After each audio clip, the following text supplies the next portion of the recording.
Nagbabalik na naman ang inyong tagapaglingkod ng mga balita at pawang katotohanan lamang. Naging mainit nga no sa sa mundo ng social media. Umugong na naman ang panibagong kontrobersya matapos lumabas ang balitang pinabayaan di umano ni Kuting ang kalusugan ni former President Rodrigo Duterte. Ayon sa mga insider, matagal nang lumalaban sa karamdaman si former President Rodrigo Duterte. Ngunit tila hindi ito nabibigyan ng sapat na atensyon pagdating sa healthcare. Napag-alaman na ilang mahalagang medical appointment ang nakaligtaan at may mga ulat na hindi raw natutustusan ng maayos ang mga pangangailangan medikal ni former President Rodrigo Duterte mula nung arestuhin nga ito at mag-isang pumunta sa ibang bansa. Ayon sa ilang malalapit na kaibigan ni former President Rodrigo Duterte, si Kuting ang may kontrol sa mga desisyon ukol sa kalusugan neto. Lumalabas ang isyu matapos kumalat ang isang larawan kung saan makikitang tila nanghihina na si former President Rodrigo Duterte habang walang kasamang medical staff. Dahil dito umalma ang publiko at nanawagan ng agarang aksyon para matiyak na makatanggap ng tamang pangangalaga si former President Rodrigo Duterte. Mariing itinanggi naman ni Kuting ang mga aligasyon at sinabing fake news lamang ang mga ito na may layuning sirain ang kanyang pangalan. Gayunpaman, hindi kumbinsado ang mga taga-suporta ni Tatay Digong at patuloy na nananawagan ng transparency ukol sa kalagayan ng kalusugan neto. Sinabi ng ilang eksperto na kung hindi maagapan ang sitwasyon, posibleng lumala pa ang kondisyon ni Tatay Digong na nagpatawag na rin ng investigasyon ang ilang senador upang alamin kung may kapabayaan ngang naganap samantala. Nananatiling tahimik si former President Rodrigo Duterte sa kabila ng lumalalang isyu. Ang tanong ngayon ng publiko, totoong kapabayaan ba ito o isang bagong taktika lamang? Ngunit dito nga natin makikita na talagang plano talaga ito ni Kuting ng Norte. Ito ang banat ng maraming netizen. Nang sa ganun ay matigok na nga si Tatay Digong. Well mga kaibigan, para nga sa karagdagang impormasyon, panoorin nga natin ang buong video. At kung bago ka lamang sa aking channel, huwag kalimutan i-click ang subscribe button at notification bell para lagi kang updated sa ating mga bagong video. At para sa solid viewers natin dyan, maraming salamat sa walang samang pagsuporta. Rights to Hong Kong ay sandabukal ang kapulisan. No? Well, ang sabi ko nga, may mga hindi pa po tayo konfirmadong mga reports, pero either yan ay dahil dun sa chismis na pinakalat ng PCO na sa arrest warrant. Kung yan ay totoo, yan ay labag sa ating batas. Ha? Kasi unang-una, wala na nga tayo sa ICC. So wala nang obligasyon makipagtulungan para arestuhin ang Pangulong Duterte. Pangalawa, hindi yan automatic na pagkahuli padadala sa Hague. Ipipresenta muna yan Korting Pilipino sa Regional Trial Court para masiguro na siya nga yung tao na pinapahuli ng ICC. So dadaan pa rin yan sa hukuman ng Pilipinas. At pangatlo, hindi mo po pwedeng ipagkait sa ating hukuman ang desisyon kung tama ba na dayuhan ang magdedesisyon kung nagkaroon ng paglabag sa mga batas na mayroon din tayo dito sa Pilipinas. Kasi yung ating IHN law ay kapareho ng Rome Statute of the ICC. No? So pero malalaman natin sa Lunes yan, ayaw lang natin maging gaya ng PCO na mag-conclude.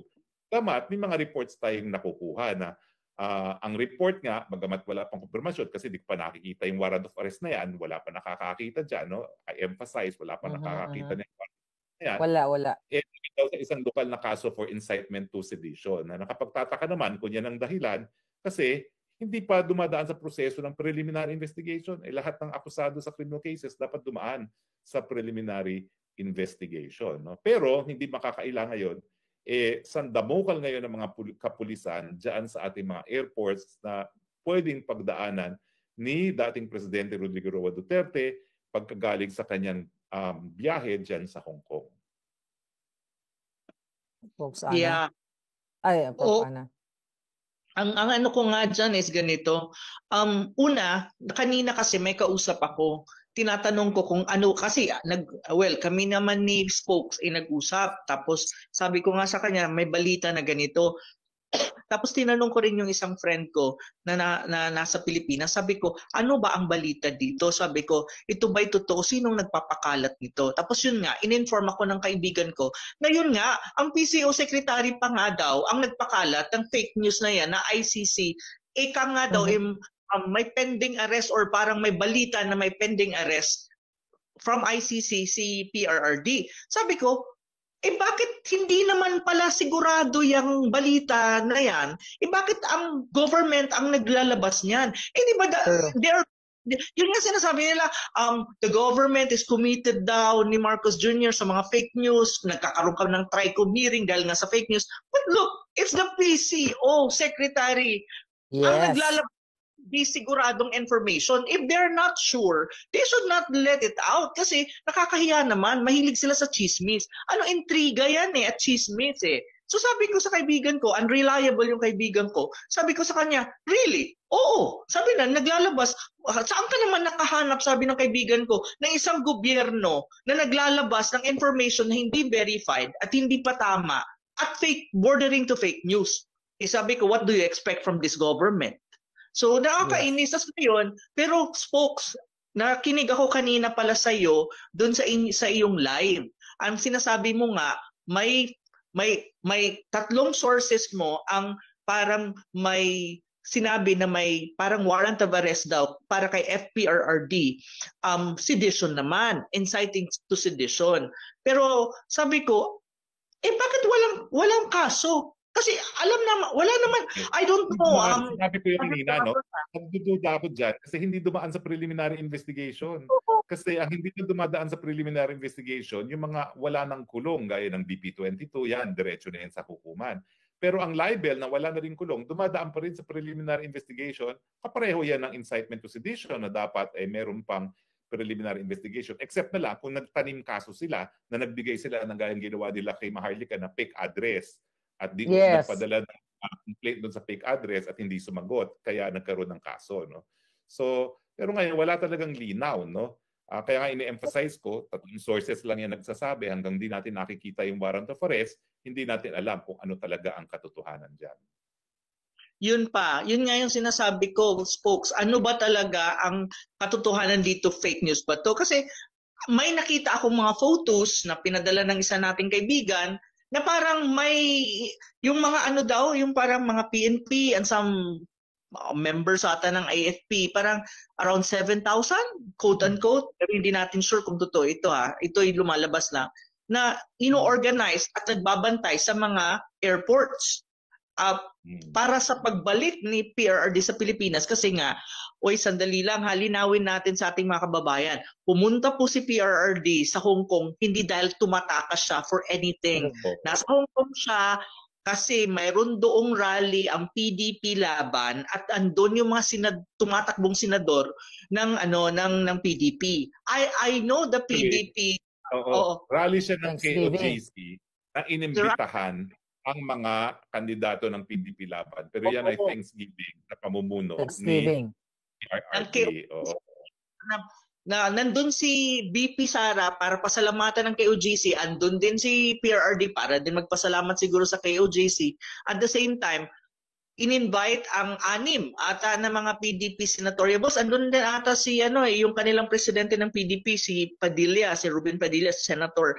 Alam ko yan kasi kaibigan ko si Chairman Lambino, si Attorney Lambino ng APCO. So alam ko na tumawag kasi sa akin si Chairman, sabi niya, Ana, I'll be in Hong Kong for the PDP. Sabi ko, I'm sorry sir, I cannot be there kasi medyo busy po tayo sa thesis. Sabi ko, hindi ka. Pero sir, good luck. So alam ko na darating talaga sila doon. Yes. Alam na darating si PRRD. So parang nasashock ako, Mother Dragon, sis, at saka spokes, na parang ngayon, ang sabi ng mga kaibigan ko at saka sa Facebook, ang kumakalat, tumakas daw si PRRD at even pati daw si VP Sara. Sabi ko, that's impossible. Kasi alam na namin yan way ahead na walang ganon.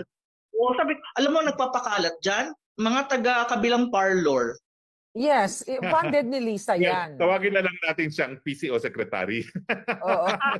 Mismo pinanggalingan niya. Wala sila mismo yun na nga. So talagang grabe itong gobyernong, sabi ko nga, gobyernong king and queen of fake news. Sino yung king and queen of fake news? Eh di si Lisa Tanas at si Bangag, sila ang nagpopodo dyan sa mga trolls nila. At kitang-kita nyo naman yan, ano? Spokes and Prof, no? Sa kanilang mga Facebook page, na sila ang tunay na may troll farm. So, what do you expect sa Bangag na ito? But sabi ko nga, Prof. Ana, di, kung ako kay Pangulong Duterte, magpakaray siya, magpa-drug siya dito magpakulong siya at nang magkaalaman. At lalo nilang gagalitin ng taong bayan ang 32 million na bumoto at sumuporta kay Inday Sara.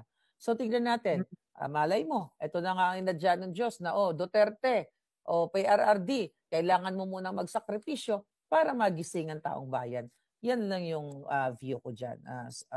Meron na nag-raise ng hand, no? Pero siguro, para matapos muna itong ating diskusyon sa mga kasong nakabinbin bago natin tawagin ang ating mga your honors, yung huling pag-usapan natin ay yung mga kaso na nakabinbin ngayon sa Korte Suprema laban sa impeachment ni VP Duterte, ni VP Sara. At isa dyan, petition na yan ay siyang hinain mismo ni VP Sara kung saan sinabi niya na yung pang-apat na complaint na merong pirma ng mahigit 80% ng Kongreso ay prohibited impeachment dahil yan ay pang-apat na impeachment na at nakasaad sa saligang batas na bawal ang mahigit isang impeachment sa loob lamang ng isang taon. No? Alam nyo, medyo may alam ako dyan dahil yung kaso ni Chief Justice Davide, kami nagsampa ng kaso doon, no? Laban sa Kamara de Representante. Ang nangyari kasi dyan, nakalimutan ka yung mga dates, no? Basta ang sabihin na lang natin, January 2010, ifinail ang impeachment, na-dismiss ng Justice Committee sa House ng October 2, sabihin natin October 2, October 3, nagsampa ng bagong impeachment na meron ng pirma ng 1/3 ng Kamara de Representante. At si Gibo Teodoro pa ang namuno doon sa grupo na yon. No? Ang sabi ng Korte Suprema, sa facts na ganito, malinaw na yung second impeachment na meron ng lagda ng 1/3 na para dire-diretso na sa Senado ay prohibited impeachment na dahil ito ay second impeachment within 1 year. So ang issue dyan is since meron ng tatlong naunang impeachment, hindi ginalaw ng speaker dahil at saka ng SecGen para hindi maging bar dahil dun sa decision nga nung na nakuha namin sa decision sa impeachment ni Davide, yang bang hindi paglaw, iyan ba'y aksyon ng Kamara? Kasi ang sabi ng Korte doon sa kaso namin, ang impeachment complaint ay kapag may nagsampa ng impeachment complaint, duly endorsed by at least one congressman, at nagkaroon ng aksyon ang Kamara de Representante, yung pag-refer sa Justice Committee. Yun yung sa kaso ni CJ Davide. Ang sinasabi ngayon ni VP Sara, yung pagsampa ng committee at yung desisyon na wag aktuhan itong tatlo at antayin yung apat na meron ng sapat na lagda, yan ang aksyon ng Kamara de Representante na aksyon na nagiging dahilan kung bakit bawal na isampa itong pang-apat na impeachment complaint. Yan ang sasagutin ng Korte Suprema. Pero siyempre, bilang political scientist, Prof. Ana, alam natin ang motivasyon dito sa impeachment ni VP Sara. Malinaw na malinaw pa yan sa linaw ng araw, no? Oo. Yun ang legal perspective mo, as spokes, no? Kasi you're a lawyer. On my side kasi, ako kasi, sa history lang ng Pilipinas at lahat ng proceedings dyan sa impeachment na yan, sa akin kasi ang tingin ko dyan, it's always and always be a political process. Yun eh. Politika yan eh. Political ang impeachment sa Pilipinas. Ang wino-worry ko talaga dyan is they will push. Ipupush nila yung agenda nila, and the agenda is to remove her from office para hindi siya na makatakbo sa kahit anong posisyon, lalo na sa 2028 for presidency. Yun yung yun yung talaga yung ultimate na na goal, and that's one. So yun yung ang sinasabi ko na ang impeachment sa Pilipinas, kahit if you really look at the history natin, hindi yan nakabase kung may merit ang kaso laban kay Sara. Yes. Kahit na wala yan sa merit. Kahit nga yung defense ni Sara, pag makita mo na may defense talaga siya, solid ang defense niya, for the public, siguro makikita natin na walang kasalanan, mali ang impeachment, kayang sagutin lahat ng articles of impeachment ni VP Sara. Ngunit, at the end of the day kasi butuhan yan eh. Hindi naman yan kasi yung, di ba, butuhan yan eh. Kung sino ang majority ng administrasyon na senador, of course, may hold ang palasyo dyan. At saka, alam mo na, si BBM at saka yung mga kakampi nila. So doon ako nangangamba na baka dumating tayo sa point na, ako kasi, yun ang readings ko talaga. So, ang sinasabi ko lang ngayon, ilalaban ng VP yan, pero ang mga Pilipino, dapat maintindihan natin na it's really not about merits of the case. It's really politics. So kung anong mangyari dyan, sa sa impeachment na yan, na pending July 2 ata ang start nila, sabi ni Escudero, and I think as well, there will be magbabangga kasi ang legislative executive yan eh. Legislative in a sense na ang impeachment, ang proceeding sa Senado, ang prosecutor mo is House of Representative members. May set of prosecutors kaya. On the other hand, VP Sara is still part of the executive. And then you have a petition sa Supreme Court. Now, magbabanggaan ang dalawang branches of, itong tatlong branches of government. And maybe we will have a constitutional crisis on that. Pero I really hope that the Supreme Court would look at the merit of the case. Pero ang hindi ko lang alam talaga, Spokes, before you speak, is kung magro-rule ang Supreme Court on dun sa petition na Sara, kasi ang sinasabi nga ng karamihan na nakakausap ko, that is a legislative process. Parang ganon. So sabi ko, tingnan natin. Kasi April next month na yan eh. Next month may oral, mayroon ng may oral arguments na or ang Spokes, tama ba? Oral arguments pa. Sasagot pa lang ang Senado at ang Kamara, pero sumagot ang Senado na hindi sila magkokomento dahil sila ang may exclusive power to hear impeachment complaints, no? At ang inaantay na lang natin ay yung sagot ng Kamara, no? Dahil ang sinasabi naman ng VP Sara ay mali yung naging proseso ng mga kongresista. Well, babalik po tayo sa ating talakayan, pero naka-raise na ang hand ni Your Honor Giancarlo E.Y. So, Your Honor, you have the floor. Ito po ang Kongreso ng Mamamayang Pilipino. You are recognized. Hello. Ayan. Yes po. Alam niyo sa impeachment, sa lahat ng ito, ang tinitingnan natin po dito is yung control ng mga dayuhan sa atin. Ng mga kabal eh. Kasi ganyan pa rin ang nakikita ko sa ngayon sa mga pangyayari sa Pilipinas man lang at sa buong mundo. Kaya ano kaya masasabi nila sa tuloy-tuloy na pagkontrol ng mga globalista nito sa ating bansa? At sana po, at dalawa po, at pangalawa po, bakit nila gustong kontrolin ito? Yun po lang po muna, Attorney Harry, pakisagot lang po. Attorney Harry, Prof. Ana, and Ms. Mahaylika. Salamat po. Well, talagang may mga pakikialam sa parte ng mga dayuhan na nais talagang maimpluwensyahan ang politika natin sa Pilipinas, no? Pero ang nakikita ko ngayon naging mas malumanay kumbaga ang competition sa mga dayuhan na makialam dito sa Pilipinas dahil kung maniniwala tayo sa sinabi ni President Trump, ang uunahin muna niya yung Amerika, no? At kaya nga nagulat ang lahat na pati sa Ukraine na inaasahan nila na ang Amerika ang talagang didepensa sa Ukraine at magbibigay ng depensa sa buong Europa.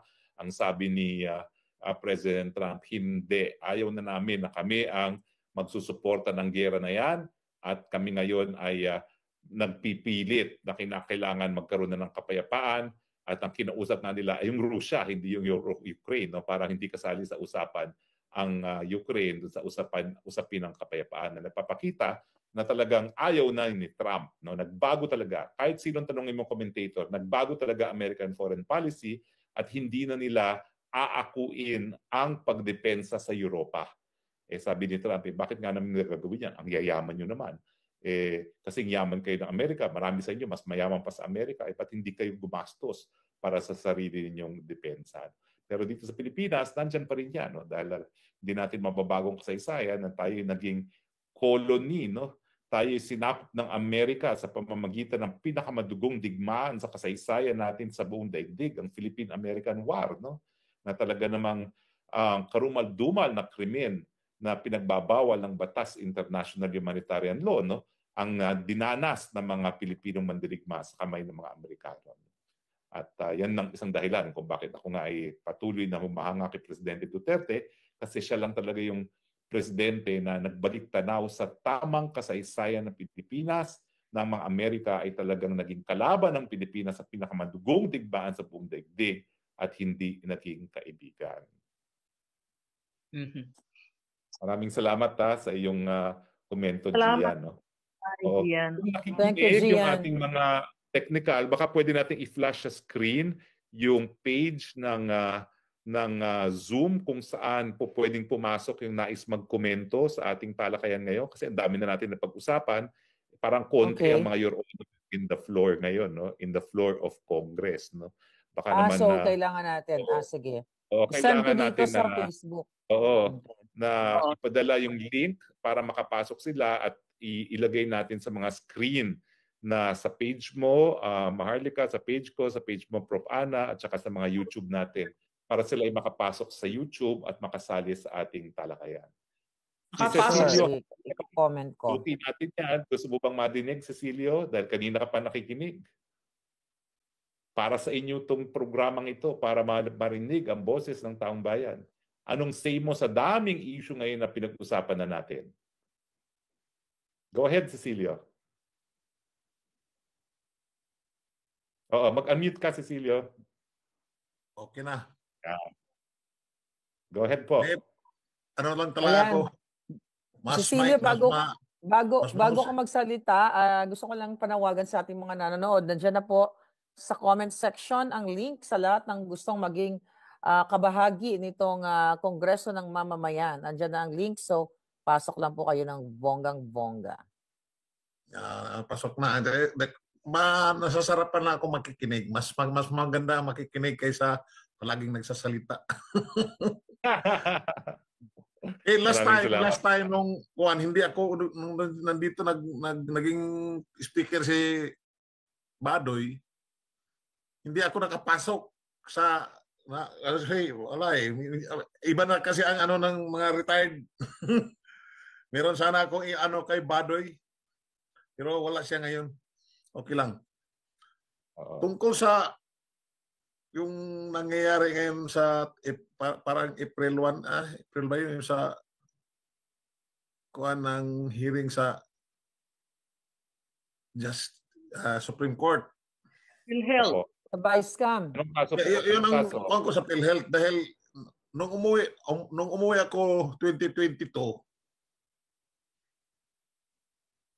hindi ko alam ang mga ganyan eh.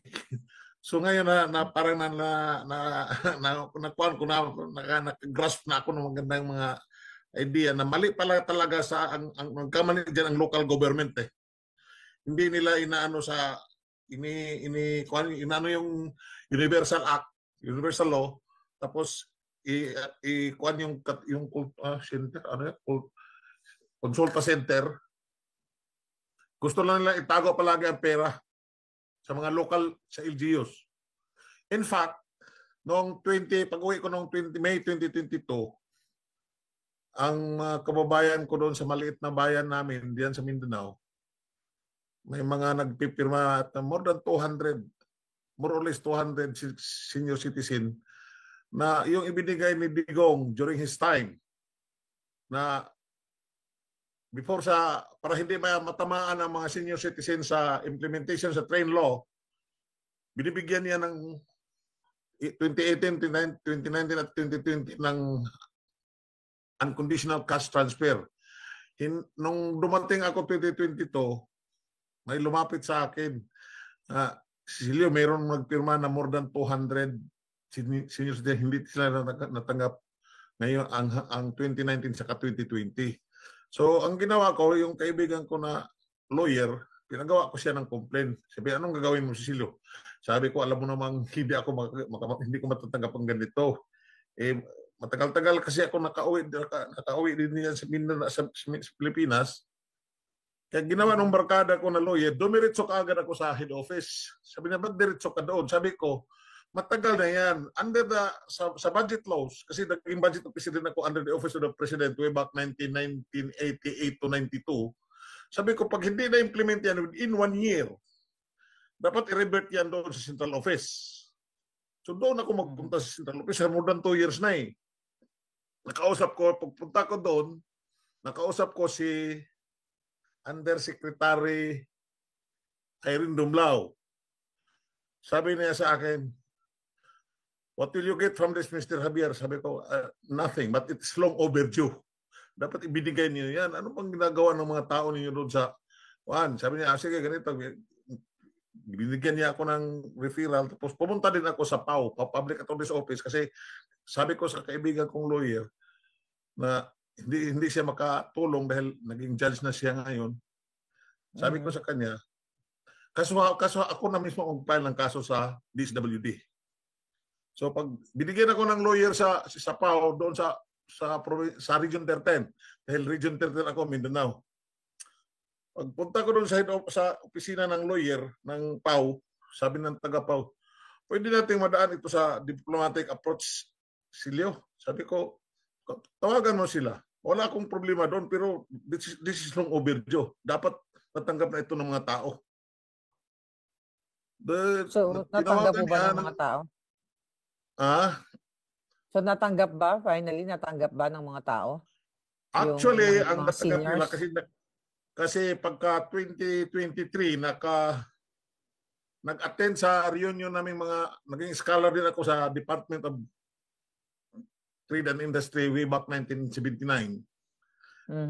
Nag-attend sa reunion namin yung commissioner sa NCAC, si Attorney Franklin Quijano. Sinabi ko sa kanya ang problema. Sabi niya, ano nga yun, Cecilio? Sabi ko, nag-ano na ako, pero ang binigay nila, pagka 6 months after, pagka January 11, way back January 11, 2023, binigay nila ang sa 2019, ang hindi pa talaga nabigay hanggang ngayon. Kaya yung mga kaibigan ko, mga senior citizen na rin sa amin, sa Agusan del Norte. Cecilio, wala pa rin ang 2020. Sabi ko, hayaan nyo, pag makauwi na ako dyan. Actually, yung isang kaibigan ko si DDGOA dito sa Montreal, nag-ano siya sa akin nung one time na nag-ano rin siya. Sabi ko sa kanya, sinabi niya sa akin na, nung nagsabi siya na, kasi kumandidato ako dyan ngayon. Hindi ako makauwi during campaign period dahil nga pagbalik ko dito nung October last year, kasi nag-ano na yung pamilya, mag-2 taon ako dyan eh. Nag-ano yung pamilya ko na worried na sa akin. Sabi, kung gusto mong mag-go for good na dyan, bumalik ka muna dito. Sila na yung process ng mga papilis. 3 beses ako pupunta sila sa Maynila, sa Canadian Embassy, hindi ako makapasok. So, thank you sa iyong concern po, kahit na yun nga, lagi kayong nakikinig at marami kayong mga ideas na natutunan dito lalo sa programa namin. This is in preparation sa pag-uwi ko dyan. Mag-uwi na talaga ako. Yes. Ako po talaga, based sa iyong kwento, nagpapa-thank you ako kasi you're still concerned sa iyong mga kaibigan, kaklase ng mga senior citizen at talagang lumalaban kayo para sa kanilang karapatan dito sa kanilang social pension ba ang tawag diyan, spokesari na social pension na talagang inilalaban niyo yung ating mga kababayan. At doon sa unang punto nyo kanina patungkol nga dito sa PhilHealth, tama yun, at least na-educate kayo. At doon sa iyong concern, ang makakasagot talaga niyan sa PhilHealth issue na yan is si Spokesari Roque dahil isa siya sa author niyan. Sa mga authors ng PhilHealth. Actually, mas interesado talaga ako makikinig sa inyo palagi dahil this is in preparation just in case. Kasi magsisimula na ang campaign period. Kumandidato ako ngayon as Vice Mayor. Kasi yun ang ko, mag-start ako sa So babalik na po kayo sa Saan kayo Pilipinas at tumatakbo? papasok kayo sa politika. Wala. Ang sinabi ko sa kanila, mga kaibigan ko, in fact, marami ako nakausap kanina, kababayan ko doon. Ano nang nangyari, Cecilio? Sabi ko, wala akong magagawa.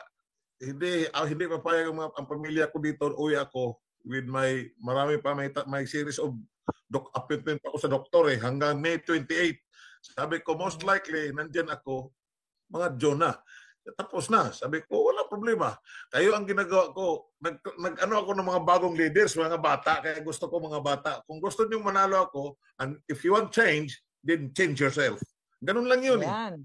Ayan. So Tama, kailangan naman Cecilio. natin ang mga kandidato na gusto talaga ng totoong pagbabago. At I hope and good luck po sa inyong mga plano para sa inyong mga kababayan dyan sa inyong lugar. Kaya thank you so much. Si JR, kanina pa rin nakataas sa spokes. May gusto ka bang idagdag sa concern ni si Sir Cecilio? Well, mamaya siguro pakinggan muna natin si JR tapos balik tayo dun sa talakayan natin. No?